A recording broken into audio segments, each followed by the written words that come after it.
राजस्थान की ज्योग्राफी, और हमने पिछली बार कुछ चीजें डिस्कस की थी, ठीक है, घग्गर नदी के बारे में डिस्कस किया था हमने। इस बार हम लूनी नदी के बारे में थोड़ा देखने कहेंगे, ठीक है। लूनी नदी के बारे में देखेंगे किस किस राज्यों में वो, किन किन राज्यों में वो बह के आती है। तो लूनी नदी की हम बात करते हैं, ठीक है। तो देखो लूनी नदी का उद्गम, लूनी नदी का उद्गम कहाँ से होता है? नाग पहाड़ से। नाग पहाड़ अजमेर से इसका क्या होता है? उद्गम होता है। इसका स्थान, उद्गम स्थान हो गया नाग पहाड़ अजमेर, ठीक है। अजमेर में तो अजमेर से जाएगी, ठीक है, फिर कहाँ जाएगी ये? अजमेर से जाके फिर ये जाएगी नागौर, ठीक है। अजमेर के बाद ये जाएगी नागौर, जाएगी अजमेर के बाद, ठीक है। अजमेर नागौर के बाद कहाँ जाएगी? अजमेर नागौर के बाद कहाँ जाएगी? ये पाली जाएगी, पाली, फिर जाएगी जोधपुर, उसके बाद बाड़मेर, और अंत में ये क्या जाएगी? लास्ट में ये जालोर जाएगी, ठीक है, जालोर जाएगी। तो लूनी नदी ऐसे ऐसे करके जाएगी, ठीक है, जालोर में चले जाएगी, जालोर तक। अब देखो, अब ये जिस रीजन में जालोर में पास कर दी है उस क्षेत्र को क्या बोलते हैं? उस क्षेत्र को रेल क्षेत्र बोलते हैं। कौन सा क्षेत्र बोलते हैं उस क्षेत्र को? उस क्षेत्र को बोलते हैं रेल क्षेत्र, ठीक है ना। तो इस वाले क्षेत्र को जब जालोर में आती है लूनी नदी, ठीक है, मैं ऊपर में लिख देता हूँ कि मैं लूनी नदी की बात कर रहा हूँ, ठीक है। किसकी बात कर रहा हूँ? लूनी नदी की बात कर रहे हैं अपन आज, ठीक है। कहाँ से निकलती है? ये नाग पहाड़ से निकलती है, अजमेर, नागौर, पाली, जोधपुर, बाड़मेर, फिर जाती है जालोर में, ठीक है। इसका जालोर में प्रवाह क्षेत्र, इसको क्या कहा जाता है? रेल क्षेत्र कहा जाता है। क्या क्षेत्र कहा जाता है? रेल क्षेत्र कहा जाता है। अब देखो इसमें एक चीज है, अगर इसमें पानी ज्यादा हो जाए, ये बरसाती नदी है, ठीक है, तो बरसात ज्यादा हो जाएगी, इसमें पानी ज्यादा हो जाएगा। इसमें पानी ज्यादा हो जाएगा तो हम इस पानी को बना के, ये हम चैनल बना के हम किसमें? तालाब में ट्रांसफर कर सकते हैं। किसमें ट्रांसफर कर सकते हैं? तालाब में ट्रांसफर कर सकते हैं, ठीक है।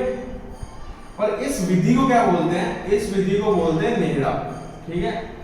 इस विधि को नेहड़ा कहा जाता है, ठीक है। इस विधि को नेहड़ा बोला जाता है। जो ये ट्रांसफर की विधि है, परंपरागत विधि है, ट्रांसफर की विधि है, तालाब में पानी भेजा जाता है जिससे हम बाद में कृषि कर लें, ठीक है, उसको नेहड़ा कहा जाता है, ठीक है। ये हमारी बात हो गई है, यहाँ पे इसमें बात हो गई। तो अब जल संरक्षण की विधियां, जल संरक्षण, और ये है पारंपरिक,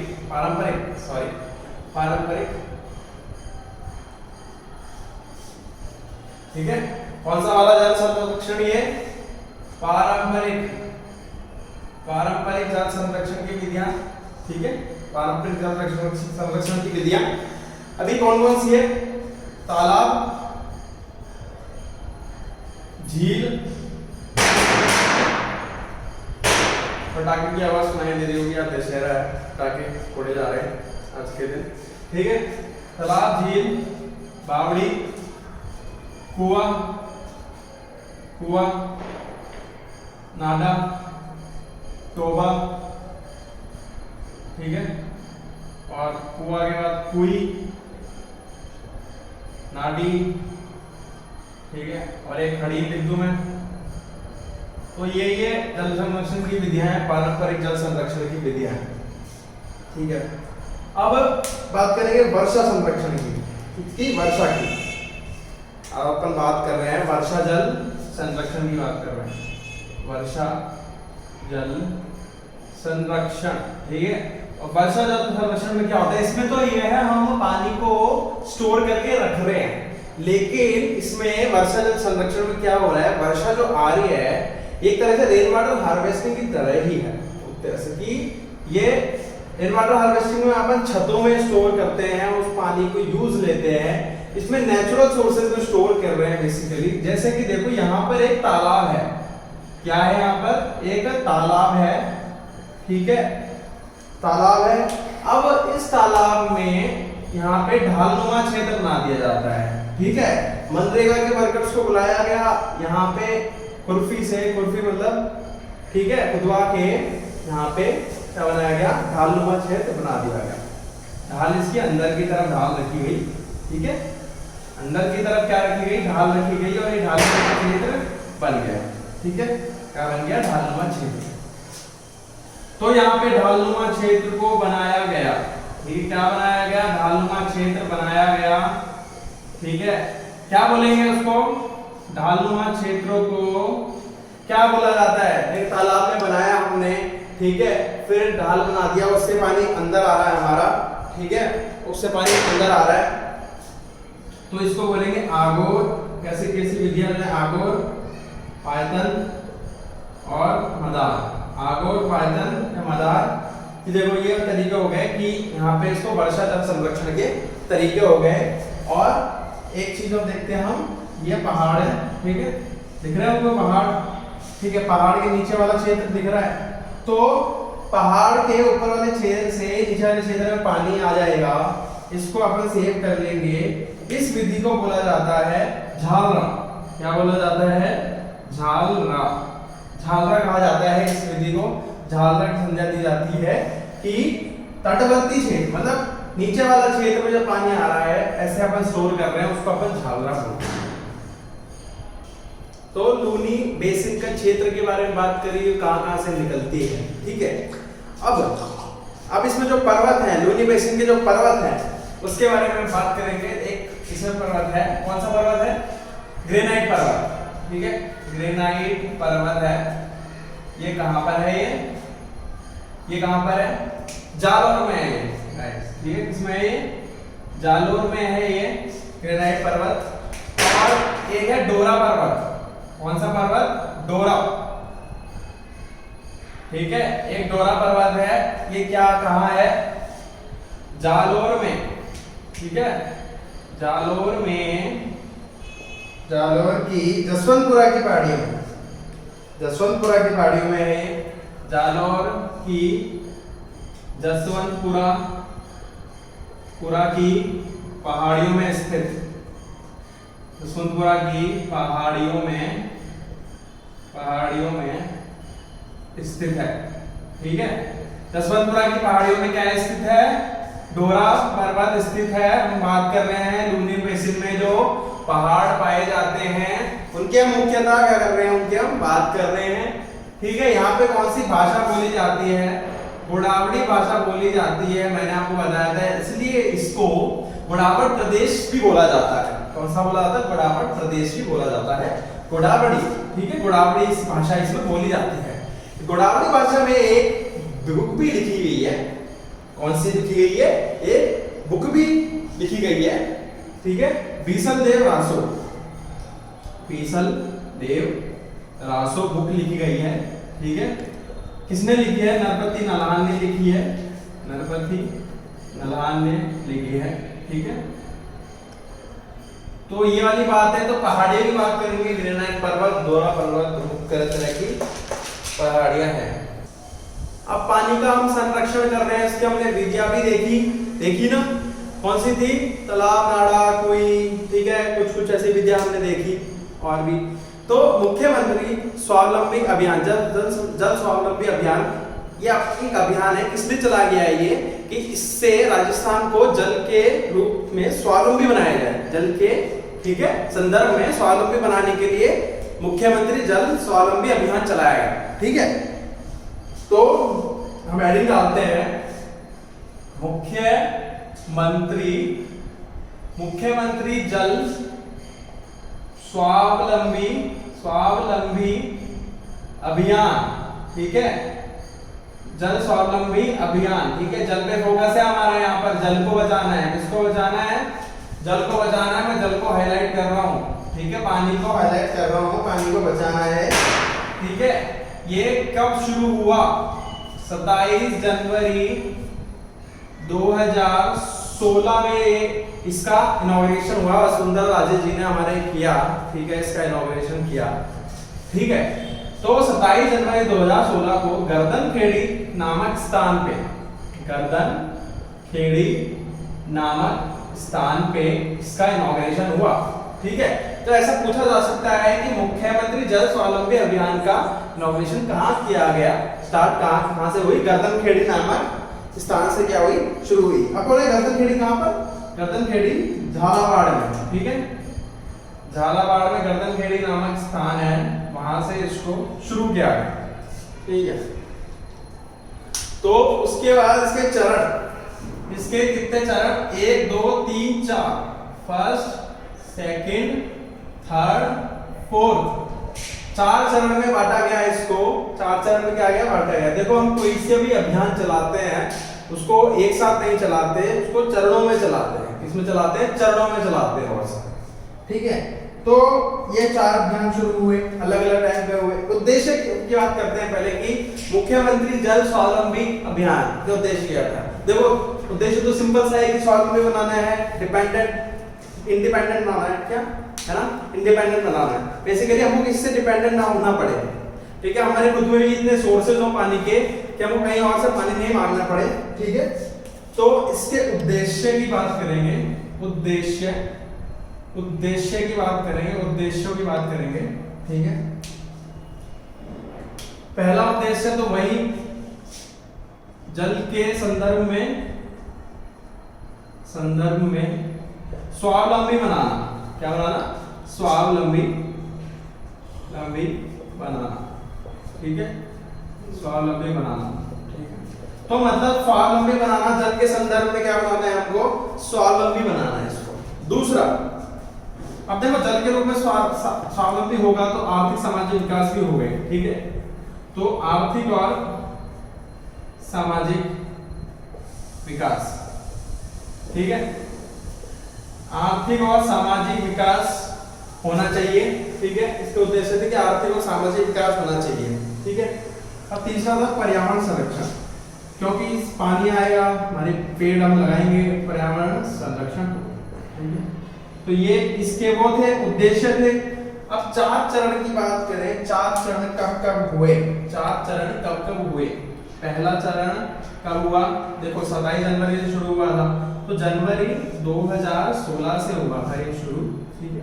और कब तक चला था, जून 2016 तक चला, ठीक है। उसके बाद सेकंड को कब से स्टार्ट किया गया, ठीक है, सेकंड को कब से स्टार्ट किया गया था, दिसंबर 2016 से जनवरी 2018, ठीक है। तीसरा चरण जो था इस अभियान का, तीसरा चरण दिसंबर 2017 से जनवरी 2018 तक रखा गया, ठीक है। और चौथा जो इसका था वो था दिसंबर, चौथा इसका चरण था वो दिसंबर 2018 से, ठीक है, दिसंबर 2018 से जनवरी 2019 के बीच में रखा गया, ठीक है। तो ये बात थी। अब एक और कॉन्सेप्ट पढ़ रहे हैं, इसी में हम 4 वाटर कॉन्सेप्ट की इसकी बात कर रहे हैं, 4 वाटर कॉन्सेप्ट की बात कर रहे हैं, ठीक है। तो 4 वाटर कॉन्सेप्ट में 4 रूल बताए गए थे, क्या, 4 रूल बताए गए थे, ठीक है। 4 हो गया, ठीक है, 4 रूल बताए गए थे, उसको हम 4 रूल को पढ़ेंगे, ठीक है। तो एक तरह से 4 रूल थे, इनकी तरह से बनाया गया इसे, ठीक है। 4 रूल में बनाया गया इसको, 4 रूल की तरह, ठीक है। तो मैं एक तरह से 4 उंगलियां बना रहा हूं यहाँ पर, ठीक है, क्या बना रहा हूं, 4 उंगलियां बना रहा हूं, और इस तरह से हम देखेंगे 4 वाटर कंसेप्ट क्या था, क्या है 4 वाटर, क्योंकि विजुअली मैं दिखाना चाहूंगा थोड़ा सा इसमें कि आपको याद रहे 4 वाटर कंसेप्ट में हम क्या क्या करते हैं। मतलब एक तरह से 4 विधि हम बता रहे हैं, ठीक है, जिससे हम इसको अपने पानी को बचाएंगे, ठीक है। तो पहला क्या है, सतही जल को बढ़ाना, यहाँ पे मैं लिख दूं सतही जल, ठीक है, सतही जल को बढ़ाना। तो ये सतही जल कैसे बढ़ेगा, परंपरागत जो स्रोत है हमारे, परंपरागत जो स्रोत है उनका क्या करना है हमको, परंपरागत स्रोत क्या करना है, पुनरुद्धार करना है। क्या करना है, पुनरुद्धार करना है, ठीक है। तो सतही जल है, इसके परंपरागत स्रोतों का पुनरुद्धार करना है हमें, ठीक है। और सेकंड क्या है, वर्षा जल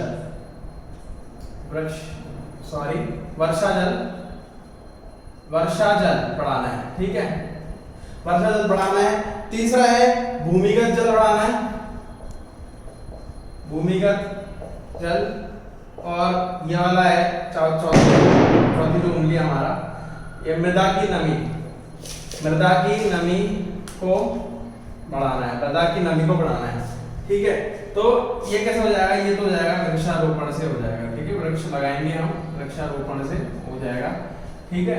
फिर ये भूमिगत जल बढ़ाना, मादा की नमी बढ़ाना। देखो सतही जल बढ़ाएंगे हम, इनका पुनरुद्धार करेंगे, इनके लेयर्स को, ऊपर वाली जो लेयर है उनको साफ करेंगे, ठीक है, तो सतही जल बढ़ेगा। वर्षा जल बढ़ेगा, ठीक है, सतही जल बढ़ेगा तो वर्षा जल कैसे बढ़ेगा, वृक्षारोपण से बढ़ेगा, ठीक है। वृक्ष और लगाएंगे, हमारा वर्षा जल इकट्ठा होगा, वर्षा जल बढ़ेगा, ठीक है। भूमिगत तो वर्षा जल बढ़ेगा तो भूमिगत जल भी बढ़ेगा, और भूमिगत जल बढ़ेगा तो मृदा की नमी बढ़ेगी। तो अरावली पर्वतीय प्रदेश, अब कौन सा पढ़ेंगे, अरावली पर्वतीय प्रदेश के बारे में थोड़ा सा पढ़ेंगे। अरावली पर्वतीय प्रदेश, ठीक है। तो इसके बारे में थोड़ा सा हम क्या पढ़ेंगे कि अरावली पर्वतीय प्रदेश जो है, अरावली की जो हमारी रेखा है, जो कहां से जा रही है, झुंझुनू से, ठीक है, मतलब कहां से, सिरोही से झुंझुनू, ठीक है, इधर की तरफ जा रही है वो, ठीक है। अब बेसिकली इसकी आपको बात करनी है, तो इसकी उत्पत्ति कहां से हुई, उत्पत्ति किससे हुई इसकी उत्पत्ति हुई गोंडवाना लैंड से। कहां से, गोंडवाना लैंड से इसकी उत्पत्ति हुई, गोंडवाना लैंड, ठीक है। गोंडवाना लैंड से इसकी क्या हुई, उत्पत्ति हुई, ठीक है। अब क्या हुआ, गोंडवाना लैंड में कौन से काल में हुई इसकी, कब हुई, प्री कैम्ब्रियन युग में, आदि महाकल्प के प्री कैम्ब्रियन युग में हुई, ठीक है। तो प्री कैम्ब्रियन काल में इसकी उत्पत्ति हुई, ठीक है। तो प्री कैम्ब्रियन में जो चट्टानें बनी है, देखो प्री कैम्ब्रियन में, ध्यान से देखो, प्री कैम्ब्रियन, कैम्ब्रियन के कैम्ब्रियन से पहले जो चट्टानें बनी थी वो धारवाड़ चट्टानें थी, ठीक है ना, धारवाड़ चट्टानें बनी थी। तो इसको, ये तो धारवाड़ समय में, ठीक है, तो धारवाड़ चट्टानें बनी थी, उसको समय भी क्या बोला जाता है, धारवाड़ समय।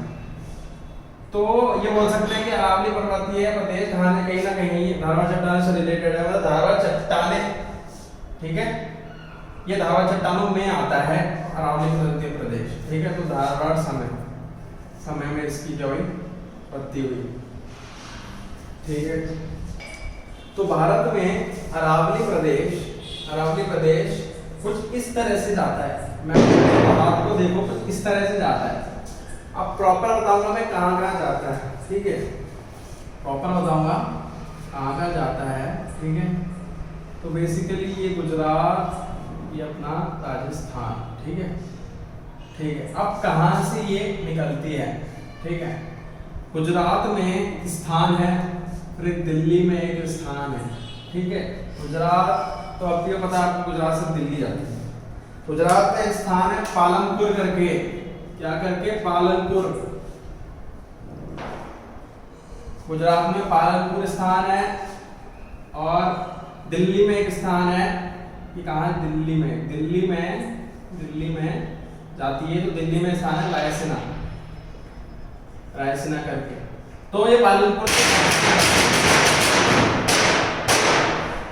से कहाँ जाती है, रायसीना जाती है, पालनपुर गुजरात में, ठीक है, पालनपुर गुजरात में, और दिल्ली में रायसीना की तरफ जाती है। और इसका जो विस्तार है 692 किलोमीटर है, क्या है, 692 किलोमीटर भारत में इसका विस्तार है। जो विस्तार राजस्थान में, अब मैं इस पहाड़ को यहाँ से देख रहा हूँ, ये राजस्थान वाली लाइन, ये राजस्थान में ये ऐसे जा रहा है, ठीक है। इसको मैं करता हूँ शेड, इसको मैं करता हूँ शेड और बोलता हूँ ये राजस्थान वाला पहाड़ है, ठीक है। इसको मैं यहाँ पे दिखाता हूँ, ठीक है। तो इसमें ये कहां से कहां जा रही है, ठीक है। तो ये सिरोही से, ठीक है, यहाँ पे ये सिरोही में एंटर करी और कहाँ पे ये खत्म हुई, कहाँ पे ये खत्म हुई, खेतड़ी झुंझुनू, खेतड़ी, ठीक है, खेतड़ी कहाँ है, झुंझुनू में ये क्या हो जाती है, ये बाहर निकल जाती है राजस्थान से, कहाँ पे, दिल्ली चल जाती है फिर, ठीक है। तो अरावली पर्वत पर्वत पर्वत पर्वत, ठीक है, पर्वतमाला, अरावली पर्वतमाला है ये, ठीक है। अब इसको भी हम डिवाइड कर रहे हैं, 3 पार्ट में डिवाइड कर रहा हूं मैं इसको भी, ठीक है। देखो अब मेरा पर वाला पार्ट, जैसे कि यहाँ पे बोल रहा हूं मैं, अलवर जयपुर दौसा, अलवर जयपुर दौसा, ये कौन सा अरावली है, ठीक है, ये कौन सा अरावली हुआ, उत्तरी अरावली का पार्ट हो गया, ठीक है, उत्तरी अरावली का पार्ट हो गया, ठीक है। अब देखते हैं, अब जो बीच वाले पार्ट में जो है, बीच वाले पार्ट में ये अजमेर में होती है, तो अजमेर में, ठीक है, ये मध्य अरावली, मध्य अरावली के पार्ट में, तो ये बीच वाला पार्ट है ये मध्य अरावली, ठीक है, ऊपर वाला है उत्तर अरावली, ये दक्षिण अरावली वाला पार्ट हो गया, तो मध्य अरावली, ठीक है। अब 3 जिले और बचे, ठीक है। अब जो दक्षिण में आएंगे, ठीक है, वो आएंगे राजसमंद, राजसमंद, सिरोही और उदयपुर आएंगे, ठीक है। ये वाले जो जिले हैं, ये जिले जो हैं यहाँ पे देखो दिख रहे हैं आपको, ये वाले जिले इसमें दक्षिण अरावली में है, इसमें है ये दक्षिण अरावली में है, दक्षिण अरावली में है। तो देखो 3 यहाँ पर, 1 यहाँ पर, 4, 3, 7, तो कितने जिले हैं, 7 आते हैं। तो लिख देते हैं जिले कितने हो गए, पहली बात तो इसमें कितने जिले आते हैं, 7 जिले आते हैं, ठीक है। कितने जिले आते हैं, 7 जिले आते हैं। जनसंख्या, कितनी जनसंख्या निवास करती है राजस्थान की, कितनी जनसंख्या इसमें निवास करती है, ठीक है, 10% जनसंख्या निवास करती है। और क्षेत्रफल जो है, इसका क्षेत्रफल है वो है 9.3% इसका क्षेत्रफल है, 9.3% क्षेत्रफल है।